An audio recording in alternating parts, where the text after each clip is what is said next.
अशाच पारंपरिक आणि गावरान रेसिपीज पाहण्यासाठी आपल्या चॅनलला सबस्क्राइब करा, सोबतच बेल आयकॉनही दाबा। नमस्कार बाळांनो, कसे आहेत?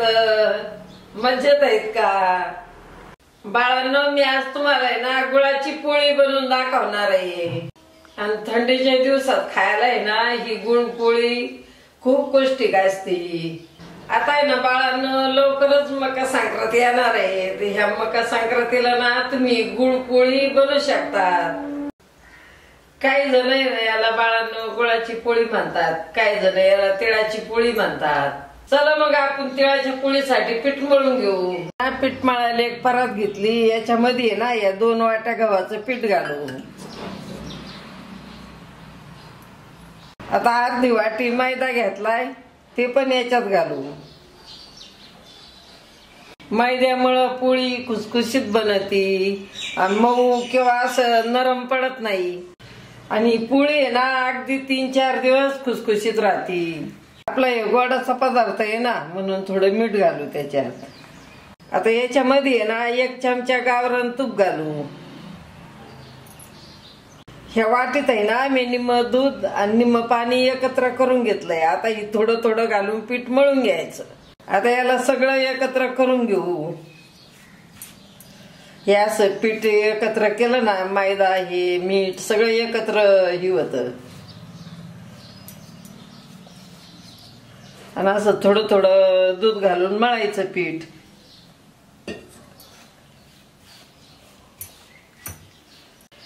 ह्या पायी मी इथं ही पीठ चांगलं मळून घेतलंय। आणि पीठ आहे ना लय घट्ट नाही मळायचं, असं नरमच मळायचं। पोळीचं पीठ आहे ना तुम्ही नुसतं गव्हाच्या पिठात जरी मळलं ना तरी चालेल, पण ती पोळी ना नंतर मऊ पडती। दुसरी गोष्ट म्हणजे ना गुळाची पोळीचं पीठ आहे ना तुम्ही पाण्यात मळलं तरी चालेल, पण दुधात मळलं ना मग पोळी ना चवदार लागते खायला। पीठ मळून झालं, याला आहे ना 10 मिनिटं झाकून ठेवू। आता पीठ भिजूस तर आपण गुळाच्या पोळीचं सारण बनवून घेऊ। मी 1 वाटी तीळ घेतले, त्याला 4-5 मिनिटं चांगले खरपूस भाजून घेऊ। तीळ भाजताना ना गॅस मध्यम ठेवायचा आणि असे चांगले खरपूस भाजून घ्यायचे, हलवीत हलवीत। ह्या आपल्या तिळाचा चांगला चटचट आवाज येतोय, म्हणायचं आपले तीळ भाजलेत, सुगंध पण सुटलाय छान याचा। आता गॅस बंद करून हे तीळ आहेत ना थंड करून घेऊ। आता हे तीळ आहेत ना थंड झालेत, याला आहे ना मिक्सरच्या भांड्यात बारीक करून घेऊ। याला आहे ना लय नाही बारीक करायचं, पापडी बनूपर्यंत असं रवेदार बारीक करायचं। हे पहा मी याला आहे ना असं रवेदार बारीक करून घेतलं। आता हे तीळ आहेत ना ह्या परातीत वती ते। आता या तिळामध्ये ना ही 1 वाटी गुळाची पावडर घालणार आहे। मी ना गुळपोळी बनवायला पितांबरी कंपनीची रुचियाना गुळाची पावडर घेतली। हा रुचियाना गुळ पावडर स्वरूपात असल्यामुळं आपल्याला ना ढेप फोडायची बी कटकट नाही, कापायची पण कटकट नाही।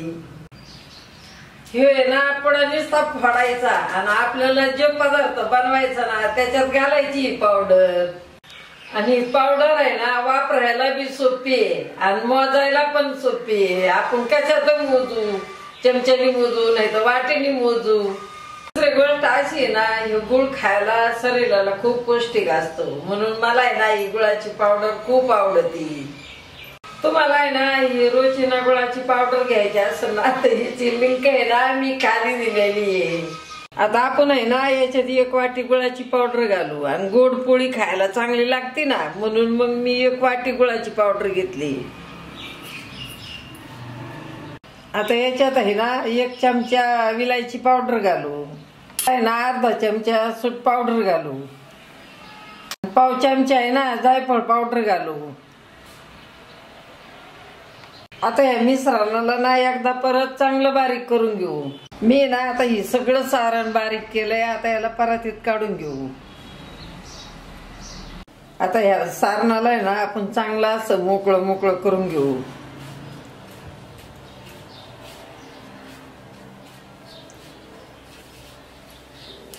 हे पहा आता आपलं सारण तयार आहे. आता आपण आहे ना हे पीठ भिजलं का बघू. आता आपलं पीठ आहे ना चांगलं भिजलंय. आता याचे ना आपण याला मऊ करू अजून एकदा आणि उंडे बनवू.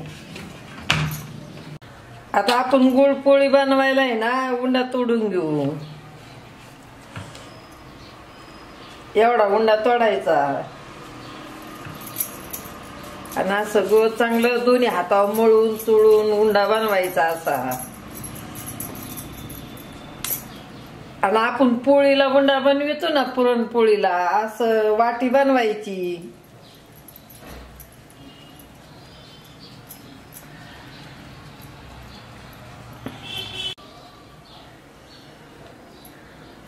आता आपण पुरणपोळीला वाटी बनवितो ना अशी वाटी मी बनवून घेतली. आता याच्यात सारण भरायचं. आता ह्या वाटीत माईन ना एवढं सारण भरायचं.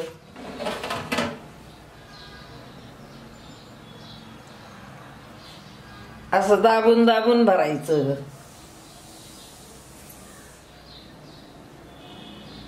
आता याला ना मिटून घेऊ याचे तोंड.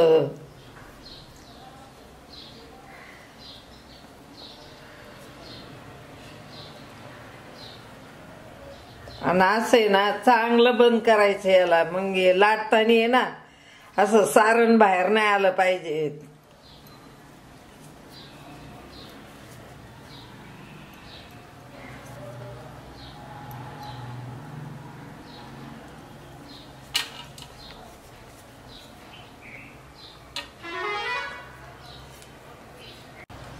हे पहा आता असा गुंडा बनवायचा. हे असे तोंड आहेत ना सगळे मिटून घ्यायचे असे. मग असं हे करायचं गुंड्याला दाबायचा असा. मग असा करायचा.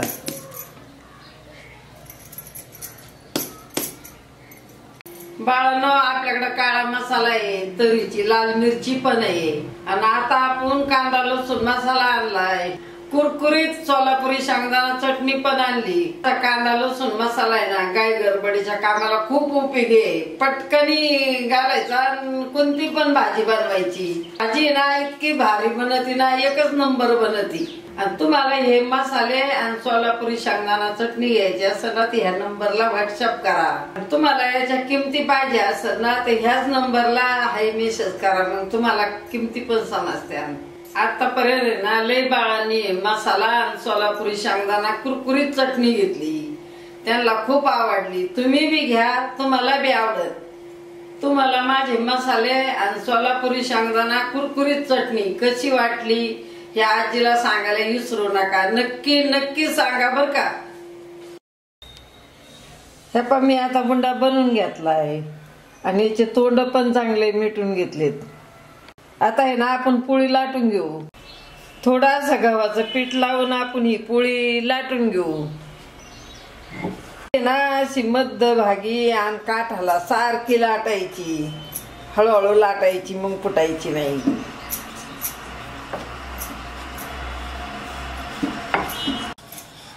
पहा आता आपली पोळी लाटून झाली. पोळी भाजायला आहे ना मी तवा चांगला गरम करून घेतलाय. आता याच्यात पोळी घालू आपण. 2 मिनिटं झाले तिला पलटी करू. पलटी केलेली बाजू पण चांगली भाजून घेऊ. आपण याच्यामध्ये ना 1 चमचा गावरान तूप घालू.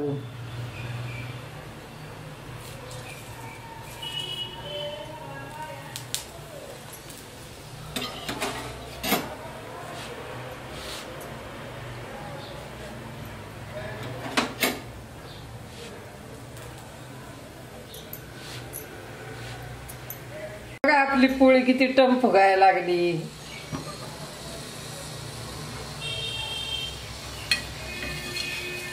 आता हिला पलटी करू.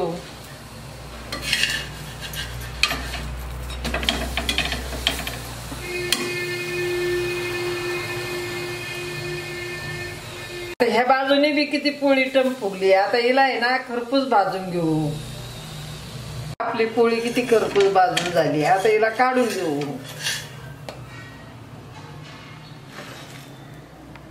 बनवताना बाळांनो बाळांनो, तुम्ही आजी सारखी अशी गुळपोळी आता आहे ना, मी सगळ्या अशाच पोळ्या बनवून घेते. पहा, मी आता इथं सगळ्या पोळ्या बनवून घेतल्यात आणि किती छान बनल्यात. आहे ना, एक पोळी मी आतमध्ये दाखवते. पहा ना, आपली पोळी किती मस्त झाली. सारण बी किती चौकून पसरलंय. तुम्ही ना बाळांनो अशाच पोळ्या बनवा बर का. ही सारण आहे ना असं चौख पसरलं पाहिजे. ही गुळपोळी ना 2 ते 3 दिवस चांगली राहते. तुम्ही ना तिला खाऊ शकतात. चला बाळांनो, तुम्हाला आहे ना मी थोडी गुळपोळी खाऊन दाखवते.